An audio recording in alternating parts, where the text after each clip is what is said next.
السلام علیکم ناظرین، ایس نیوز کے ساتھ میں ہوں آپ کا میزبان محمد سلمان خان۔ ناظرین، آج ہمارے ساتھ ایک ایسی شخصیت موجود ہے جو کسی تعارف کے محتاج نہیں ہے۔ سردار حسین بابک صاحب ہمیشہ پشتونوں کے آواز بنے ہیں اور ہر سخت سے سخت حالات کا ڈٹ کر مقابلہ کیا ہے۔ صوبائی جنرل سیکرٹری سردار حسین بابک صاحب پاکستانی کی موجودہ صورتحال کے بارے میں جاننے کی کوشش کرتے ہیں۔ سب سے پہلے تو اپنا قیمتی وقت دینے کا بہت بہت شکریہ۔ ایل ایس نیوز کے اس پروگرام میں ہم آپ کو خوش آمدید کہتے ہیں۔ بہت بہت شکریہ، آپ لوگوں کا بھی شکریہ ادا کرتے ہیں کہ آپ لوگوں نے ہمیں یہ موقع دیا۔ سب سے پہلے یہ بتائیے سر کہ آزادی پاکستان کے بعد پشتونوں کا قتل عام کیوں ہو رہا ہے اور کیوں پشتونوں پہ غداری کے لیبل لگائے جاتے ہیں، حالانکہ پشتونوں نے ہمیشہ پاکستان کے محاذ کے لیے دفاع کیا ہے۔ بالکل، یہ ہماری بدقسمتی رہی ہے ریاست کی طرف سے کہ اپنوں پہ الزامات لگانا، اپنوں کو شک کی نگاہ سے دیکھنا نہیں ہونا چاہیے۔ ریاست تو ماں باپ کی مانند ہوتی ہے اور ریاست کو ہمیشہ ظاہر ہے یہ جتنی بھی سٹیزنز ہوتے ہیں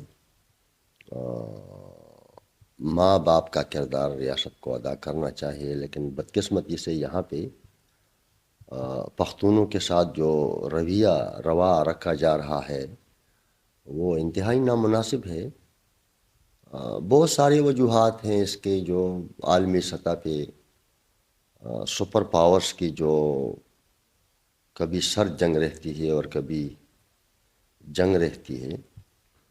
ظاہر ہے ہمارے جیوگرافیکلی، یعنی ہمارا جو جغرافیہ ہے وہ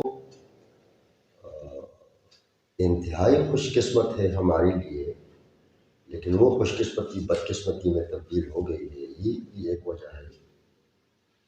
اللہ تعالیٰ کی طرف سے جو فضل و کرم کیا گیا ہے ہمارے اس تمام پختون بیلٹ پہ، دیکھا جائے تو ساری دنیا میں ہمیشہ ہم کہتے ہیں کہ جو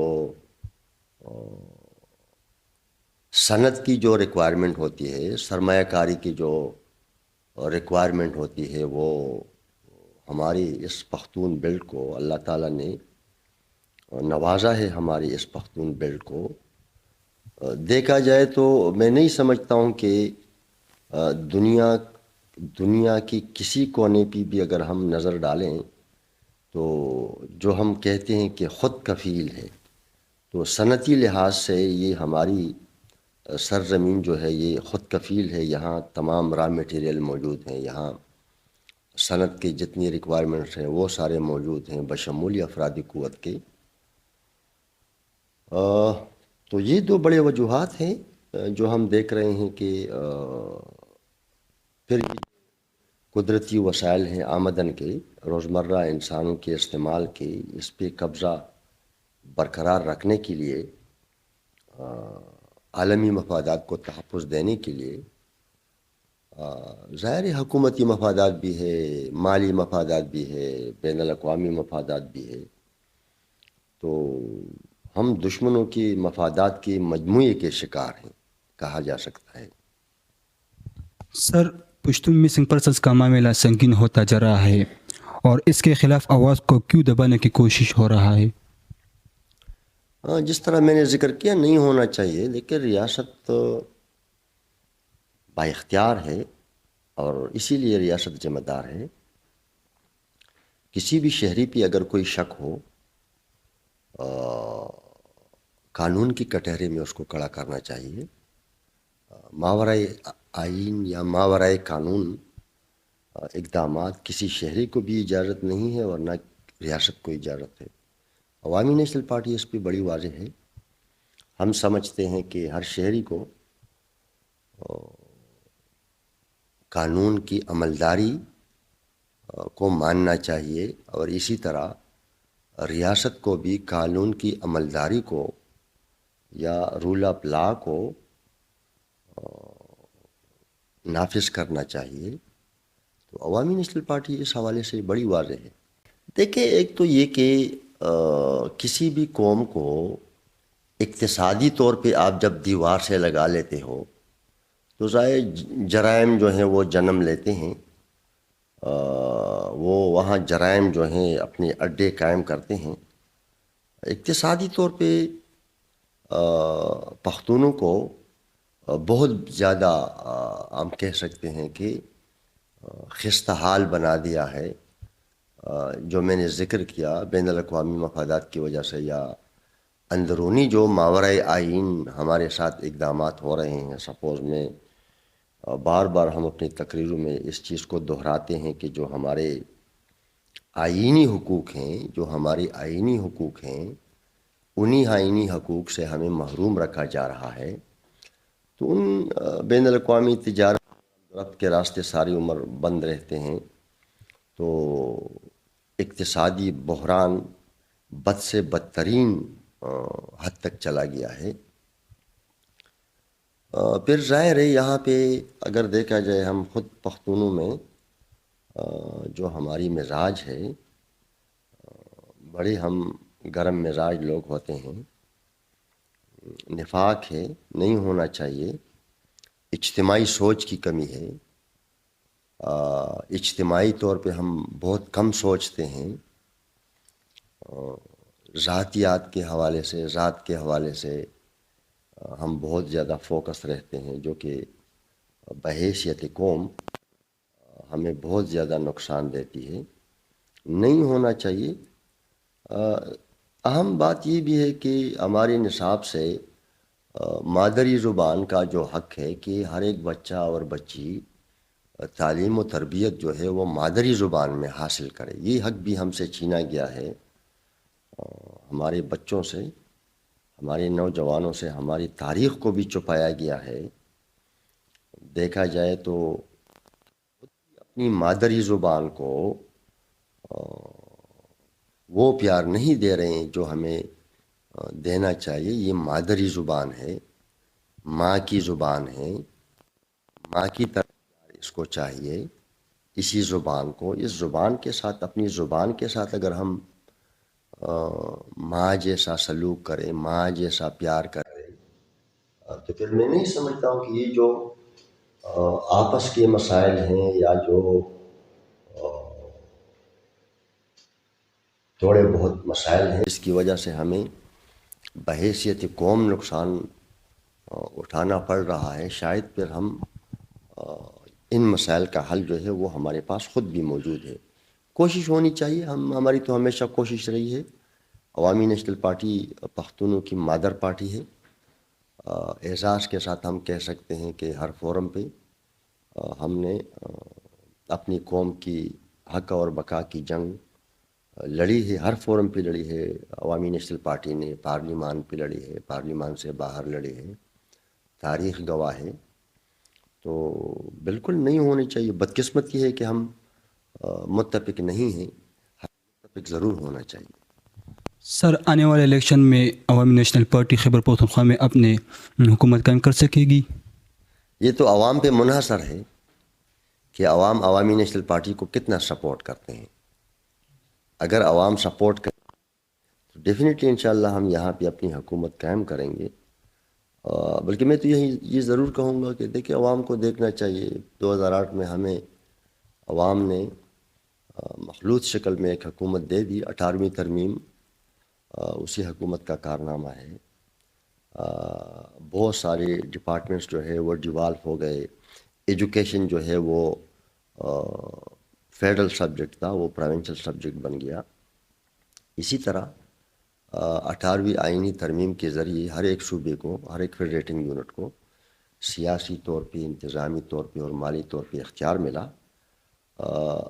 ہم یہ سمجھتے ہیں کہ 18ویں آئینی ترمیم جو ہے وہ یہ جو بعض لیڈروں سے ہم سن رہے ہیں کہ پاکستان کو ایشیا کا ٹائیگر بنائیں گے، لیکن وہ آئینی صوبائی خود مختاری کی بات ہی نہیں کرتے۔ ہمیں سمجھ نہیں آ رہی کہ پاکستان میں اگر صوبائی خود مختاری پر من عمل درآمد نہ ہو تو پاکستان کس طرح ایشیا کا ٹائیگر بن سکتا ہے؟ یہ ممکن ہی نہیں ہے۔ صوبائی خود مختاری دے کے ہم اپنے پڑوس میں دیکھ سکتے ہیں، ہم ساری دنیا میں دیکھ سکتے ہیں کہ دنیا کی بہت ساری ریاستیں تعداد میں بہت زیادہ فیڈریٹنگ یونٹس پہ مشتمل ہے، لیکن ان تمام ریاستوں نے اپنے فیڈریٹنگ یونٹس کو اختیارات دیے ہیں، مالی اختیارات دیے ہیں، انتظامی اختیارات دیے ہیں، سیاسی اختیارات دیے ہیں.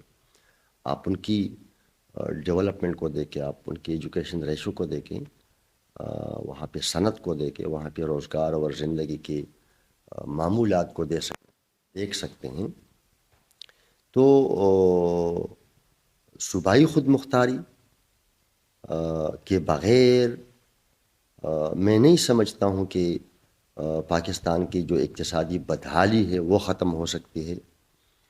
اور پھر ہماری تو زندگی جڑی ہوئی ہے صوبائی خود مختاری کے ساتھ پختونوں کی. اس کی بنیادی وجہ یہ ہے کہ دیکھیں ہم انسان ہیں اور ہم روزمرہ جو ہماری استعمال کی ضرورتیں ہیں، پانی سے لے کے بجلی، گیس، تیل،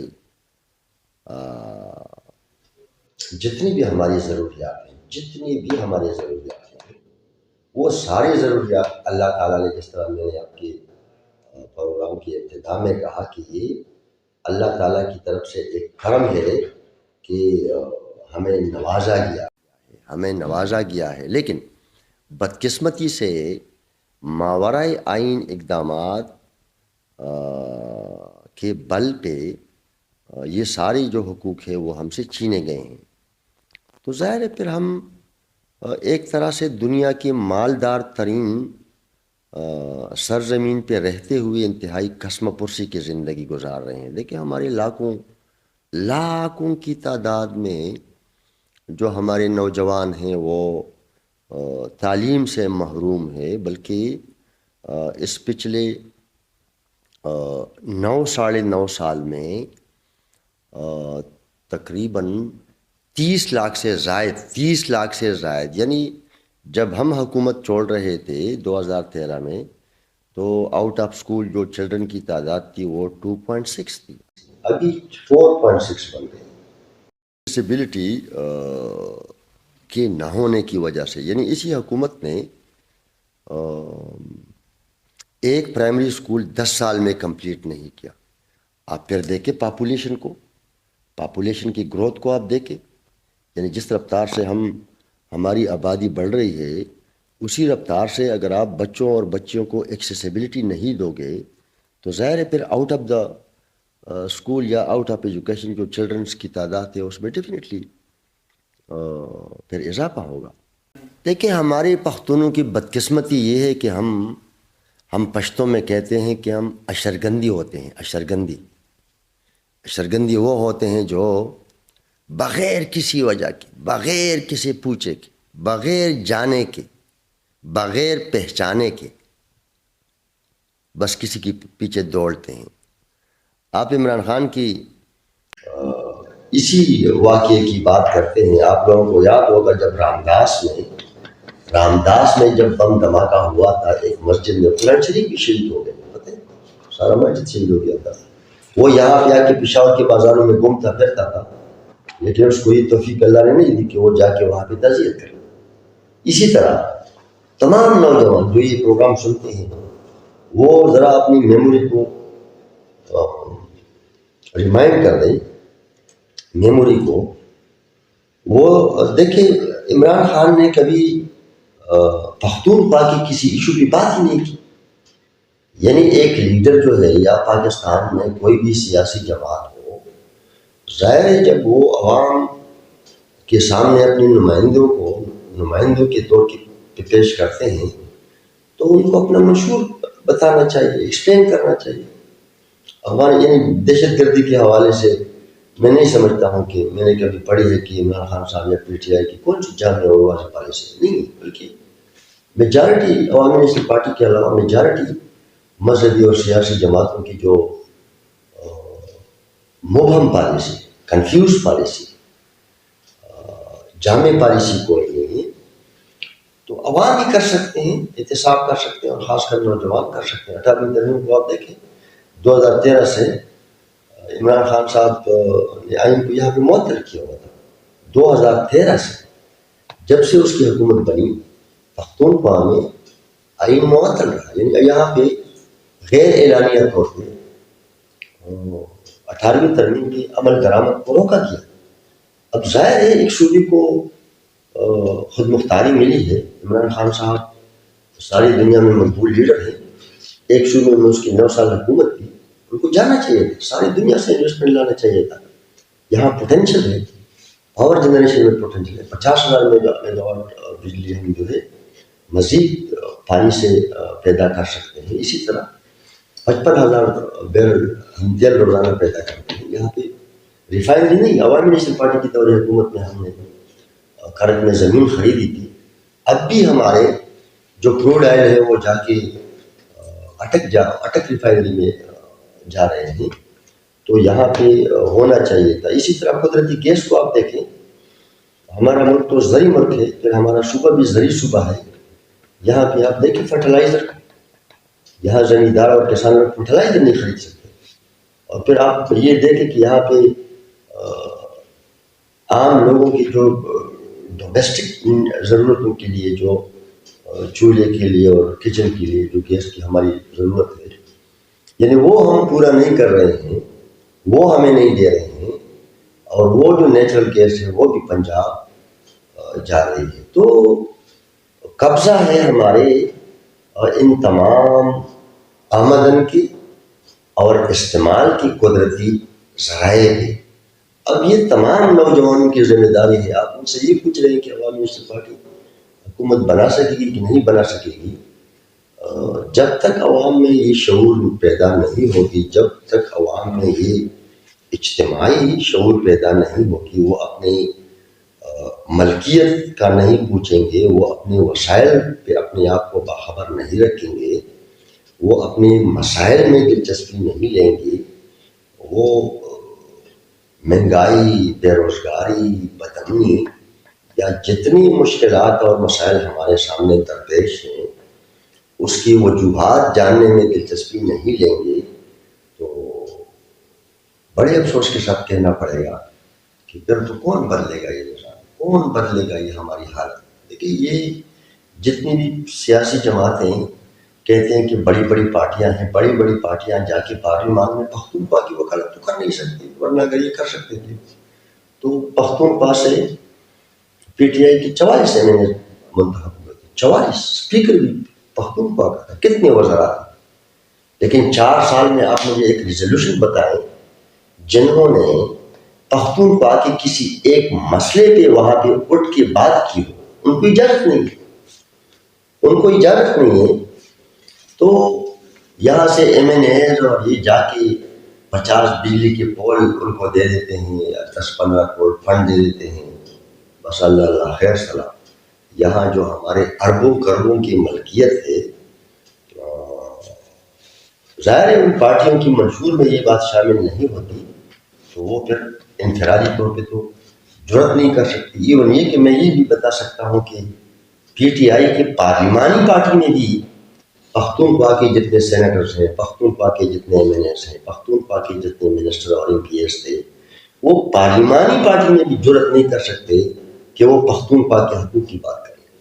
سر, عوامی نیشنل پارٹی ہمیشہ یہ بات کر رہا ہے کہ پنجاب پاکستان ہے, پاکستان پنجاب ہے, لیکن پھر بھی پی ڈی ایم کے ساتھ اتحاد کیا, تو کیا وجہ ہے؟ دیکھیے سیاسی لوگ دروازے بند نہیں کرتے. ہم کیوں اتحاد میں جا رہے ہیں, اسی اتحاد کا تو ایک صلہ ہمیں ملا ہے 18ویں ترمیم کی شکل میں. پختونخوا کا نام نہیں تھا, نارتھ ویسٹ فرنٹیئر پروونس. دوسری بات یہ کہ اختیارات جو تھے وہ آپ لوگ طالب علم ہو, 58(b) کو آپ یاد رکھیں, 58(b) وہ اختیار کس کے پاس تھا؟ وہ اختیار ابھی آ کے وزیر اعظم اور وزیر اعلیٰ کو ملا. اسی طرح جو میں نے ذکر کیا کہ ہر ایک صوبے کو سیاسی, انتظامی اور مالی اختیار ملا, اب اسی اختیار کو امپلیمنٹ کرنا ہے. اسی کے لیے بھی وہ لوگ چاہیے جن لوگوں نے بڑے مشکلات اور رکاوٹوں کو پار کر کے آئین پاکستان میں 18ویں ترمیم کو ممکن بنایا. اب وہی لوگ آ کے اقتدار میں جب ہوں گے تو اسی اقتدار کو ایکسرسائز کریں گے. اب اسی اختیار کو رول بیک کرنے کے لیے ظاہر اسٹیبلشمنٹ نے جو کھیل کھیلا اب خود بھی بھگت رہے ہیں اور عوام بھی بھگت رہے ہیں. تو 18ویں ترمیم ہم یہی کہہ سکتے ہیں کہ وہ ہمیں پڑوسیوں کی ترقی کے برابر لا سکتے ہیں. آپ ایران کو دیکھیں, آپ ہندوستان کو دیکھیں, آپ چائنا کو دیکھیں, آپ ایون افغانستان کو دیکھیں. رشیا تو سپر پاور ہے, پاکستان اور ہندوستان تو ایک دن پیدا ہوئے ہیں. ہندوستان سپر پاور ہے, اس سے تو آپ انکار نہیں کر سکتے. اگر میں آپ سے پوچھوں کہ دنیا میں ہندوستان کی جو ریٹنگ ہے وہ کون سے نمبر پہ ہے, تو آپ اس سے انکار تو نہیں کر سکتے. دنیا انکار کر سکتی کہ وہ چوتھے نمبر پہ ہے, اور پاکستان کون سے نمبر پہ ہے. تو ظاہر ہے یہاں پہ ہندوستان میں گریٹر ڈیموکریسی ہے, وہاں پہ انسٹیٹیوٹس جو ہیں وہ آئین کے دائرہ کار میں کام کرتے ہیں. وہاں عوام کے مفادات اور ضروریات کو مد نظر رکھتے ہوئے ریاست اپنی ترجیحات کا تعین کرتی ہے. یہاں بدقسمتی سے فیصلے بند کمروں میں ہوتے ہیں. یہاں پہ بیرسٹر صاحب ترجمان تھا, 95 PTI کے MPAs تھے, کسی نے یہ نہیں پوچھا کہ بھائی یہ بندہ ہے کون, یہ کدھر سے آیا, اس کو ادھر کس نے لگایا. نہ حکومت وضاحت کر سکتی ہے اور نہ صحافی پوچھ سکتے ہیں. تو ہمارے ساتھ تو یہ ڈرامے ہو رہے ہیں, اور انہی ڈراموں کا پھر یہی نقشہ ہوتا ہے جو ہمارے سامنے ہے. یہ دیکھیں, یہاں پہ سیاست کو بڑا معیوب سمجھا جاتا ہے, بڑا بدنام سمجھا جاتا ہے. سیاست کو یہاں سیاست کو کمزور کیا جا رہا ہے. آپ یونیورسٹی میں دیکھیں, آپ اپنے کیمپس میں دیکھیں, وہاں 700 پولیس کیا کر رہے ہیں. آپ لوگ کدھر کے, اسی صوبے کے بچے نہیں, تو 700 پولیس وہاں اندر کیا کر رہے ہیں. آپ لوگوں کی اپنی تنظیم جو آپ بناتے ہو اس پہ کیوں پابندی, کو کریکولم ایکٹیویٹیز پہ کیوں پابندی رہتی, تعلیمی ادارے کیوں مالی بحران کے شکار ہیں, انتظامی طور پہ کیوں ان تمام تعلیمی اداروں کو بدحال کیا جا رہا ہے. جہاں بھی سیاست ہوگی, جہاں سیاسی لوگ ہوں گے, جہاں سیاسی شعور رہے گا, وہاں حالات اور ماحول انسانوں کی ضروریات اور مفادات کے مطابق ہوں گے. وہاں جبر, زیادتی, زبردستی کا تصور نہیں رہے گا. تو دیکھیں, چھوٹی سی بات ہے لیکن ہم سوچتے نہیں ہیں ان چیز کو. ہمیں سیاست کو پروان چڑھانا چاہیے, ہمیں نظریات کے ساتھ کھڑا ہونا چاہیے. یہ جو لوٹا کریسی ہے یہ بھی اسی کی ایک شکل ہے. دیکھیں یہاں پہ ہمارے ملک میں, پھر ہماری صوبے میں, یعنی آپ امیدواروں کو دیکھیں, ایک الیکشن میں ایک انتخابی نشان پہ الیکشن لڑتے ہیں اور دوسرے الیکشن میں دوسرے. ان کی نہ نظریات ہوتے ہیں, نہ ان کے عقیدے ہوتے ہیں, نہ ان کا یہ مشن ہے کہ سپوز انہوں نے عوام کی خدمت کرنی ہے. اپنی ممبر کے لیے, اپنی وزارت کے لیے سیاست کو بھی بدنام کیا ان لوگوں نے. تمام سیاسی جماعتوں کو ڈسکریج کرنا چاہیے, بلکہ عوام کو ڈسکریج کرنا چاہیے. اب یہ کون سی بات ہوئی, بندہ تو انسان, ذی شعور انسان ہے, وہ تو نظریے کے ساتھ کھڑا ہو, اس نظریے کے ساتھ کھڑا ہوگا وہ جس نظریے کے سے وہ مطمئن ہوگا, اس کا ضمیر مطمئن ہوگا. اب ہر سال پارٹیاں بدلنا, ہر الیکشن میں پارٹیاں بدلنا, 20 لوگ ادھر گئے تو 3 مہینے کے بعد ادھر گئے, تو یہ سلسلہ. تو دیکھیں یہ ساری وہ چیزیں ہیں. اگر آپ دیکھیں سیاسی جماعتوں کو وہ ماحول یہاں پہ نہیں مل رہا. میں مثال دے سکتا ہوں کہ یہ جو میڈیا ہے یہ تو 4th pillar of the state ہے, یہ ریاست کا چوتھا ستون ہے. اب یہ ریاست کا ستون ہے, ریاست کو ہر ایک سیاسی جماعت کو, ہر ایک سیاسی لیڈر کو ماس میڈیا پہ وہ سپیس دینا چاہیے جو ہر ایک کو دے رہے ہیں, تاکہ وہ اسپیسیفک سیاسی جماعت یا ہر ایک سیاسی جماعت اور لیڈر عوام کو اپنی منشور سے آگاہ کر دے, اپنے پروگرام سے آگاہ کر دے. اب یہاں پہ وہ بھی پابندی ہے. پارلیمان کو آپ دیکھیں, پارلیمان میں جس طرح میں نے ذکر کیا, یہاں جس پارٹی کی 9.5 سال حکومت رہی ہے, 4 سالہ قومی اسمبلی اور سینٹ کی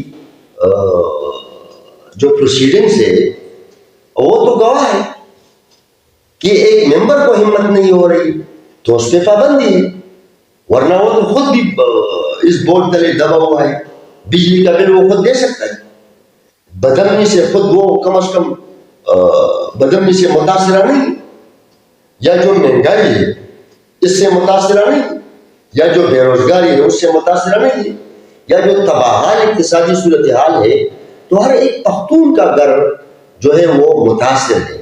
لیکن جس طرح میں نے کہا کہ نظریات کے ساتھ کھڑا ہونا چاہیے، عوام کو سوچنا چاہیے، عوام کو جاننا چاہیے، عوام کو اپنے آپ کو باخبر رکھنا چاہیے کہ جو ہماری بنیادی مسائل ہیں۔ دیکھیے ایک زمانے سے یعنی عام عوام کی زندگی میں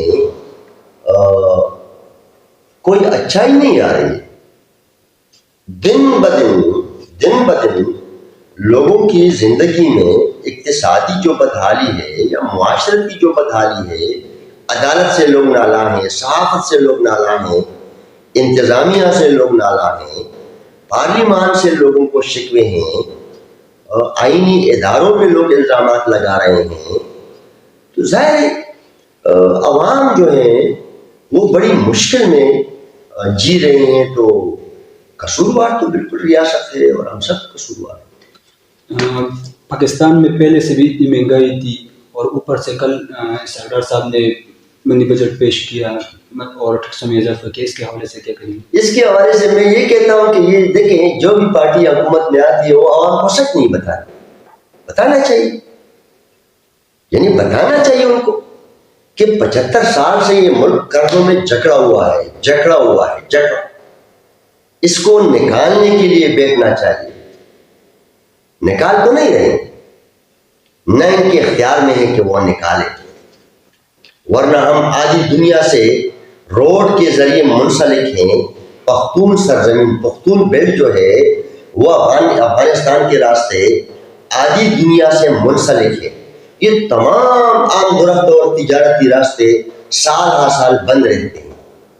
اب آپ کس طرح اس اقتصادی بحران سے نکلو گے؟ آپ صوبائی خود مختاری کو یقینی نہیں بنا رہے ہو، یعنی میرے صوبے میں 80 پیسے پہ 1 یونٹ بجلی پیدا ہو سکتی ہے، یہ لوگ کول سے اور تیل سے 40 روپیہ اور 37 روپیہ 26 روپیہ پہ 1 یونٹ بجلی پیدا کرتے ہیں۔ کیوں؟ پختونخوا پاکستان کا حصہ نہیں؟ یہاں پہ آپ دیکھیں معدنیات کو، آپ دیکھیں معدنیات، یعنی ہم سن رہے ہیں کہ ملک نے 40,000 ارب قرضے لیے ہیں کہ 50,000 ارب قرضے لیے ہیں۔ یہ اپنی معدنیات کو آپ دیکھیں، یہ ساری دنیا کو آپ ایکسپورٹ کر سکتے ہیں، لیکن جدید دور کے مطابق مشینری کدھر ہے؟ اب بھی ہم 2023 میں بھی ہم اپنی مائنز کو جب نکالتے ہیں اس میں بلاسٹ کرتے ہیں، 95% جو ہمارے معدنیات ہوتے ہیں وہ ضائع ہو جاتے ہیں۔ اسی طرح آپ ورجینیا کو دیکھیں، پختونخوا یعنی بین الاقوامی معیار کی ورجینیا پیداواری صوبہ ہے، کارخانہ کشمیر میں ہے تو پنجاب میں ہے۔ تیل کی میں نے آپ کو مثال دی، گیس کی میں نے آپ کو مثال دی، گیس ہماری پیداوار ہے، یہاں پہ کتنے کارخانے لگ جائیں گے، تمام میٹیریل یہاں پہ۔ دیکھیے میں نے جس طرح ذکر کیا کہ ریاست نے تعین کرنا ہوتا ہے کہ وہ اپنی عوام کی ضروریات اور سہولیات کو مد نظر رکھتے ہوئے ترجیحات کا تعین کرتے ہیں۔ بدقسمتی ہے یہاں پہ، کس طرح نکلیں گے؟ یہ تو ایک پہ الزام لگائیں گے، دوسرا پہ الزام لگائیں گے۔ دونوں پارٹیوں کی ذمہ داری ہے، مسلم لیگ کی بھی ذمہ داری ہے، وہ اقتدار میں ہے، وہ یہ لسٹ شائع کرتے کہ آج کل جتنے قرضے ہمارے ملک نے وصول کیے ہیں یہ قرضے کدھر چلے؟ تحریک انصاف کو بھی یہ لسٹ جاری کرنا چاہیے، اور سارے ان تمام لوگوں کو سارے قوم کے سامنے بیٹھنا چاہیے کہ ظاہر ہے اتنے قرضے لیے ہیں، اتنے قرضے کہ وہ سود در سود میں سارے جا رہے ہیں۔ پلاننگ کی کتنی کمی ہے؟ میں نے ذکر کیا کہ 50,000 میگا واٹ بجلی اب بھی یہاں پختونخوا میں پوٹینشیل موجود ہے، اور 87 پیسے یونٹ یہاں نہیں بنا رہا تو ملک کس طرح اقتصاد سے یا اقتصادی بحران سے باہر نکلے؟ سر پولیس لائن مسجد دھماکے کے بعد سوشل میڈیا پہ ایک ٹرینڈ چل رہا ہے کہ پاکستان یا پختونستان، تو اس کے حوالے سے آپ کیا کہیں گے؟ اس کے حوالے سے تو ہم بار بار کہتے ہیں سیاسی کارکنوں کو کہ ہر ایک سیاسی جماعت کی منشور پڑے کہ آئے ایک بات اگر کہاں سے اٹھتی ہے تو وہ اس سیاسی جماعت کی منشور میں ہے کہ نہیں، اگر نہیں ہے تو میں نہیں سمجھتا ہوں کہ یہ کوئی قابل بحث ہے۔ سب سے آخر کویشچن سر، اتنے مصروفیات کے باوجود آپ کتنے وقت اپنی فیملی کو دیتے؟ میں نہیں سمجھتا ہوں۔ دیکھیے، جو سیاسی لوگ ہوتے ہیں وہ ان کی بہت بڑی کمزوری رہتی ہے کہ جو ٹائم دینا چاہیے وہ نہیں دے سکتے، بالکل نہیں دے سکتے۔ وہ جو ٹائم دینا چاہیے کوشش ضرور ہوتی ہے، لیکن اگر انسان سچ بولے تو فیملی کو وہ ٹائم انسان نہیں دے سکتا۔ وجہ اس کی یہ ہے کہ یہاں پہ ایک تو ہم ساری عمر، لیکن 52 سال میری عمر ہے، 52 سال۔ جو لوگ ہم سب جنگوں کے ماحول میں پیدا ہوتے ہیں، جنگوں کے ماحول میں ہم بڑے ہوتے ہیں اور ہم پریکٹیکل لائف گزارتے ہیں، خوف کے ماحول میں، وحشت کے ماحول میں، دہشت کے ماحول میں، تو ظاہر ہے وہ زندگی جو ہے ہم سب کی کسی ایک کی نہیں، وہ ہر طرح سے بڑی متاثرہ زندگی، تو بالکل نہیں دے سکتے وہ ٹائم جو دینا چاہیے۔ سر ایک بار پھر وقت دینے کا بہت بہت شکریہ۔ جی ناظرین، جیسے کہ آپ نے سردار حسین بابک صاحب کی گفتگو سنی، اسی کے ساتھ لبرٹی اسپیکر ٹیم کو اجازت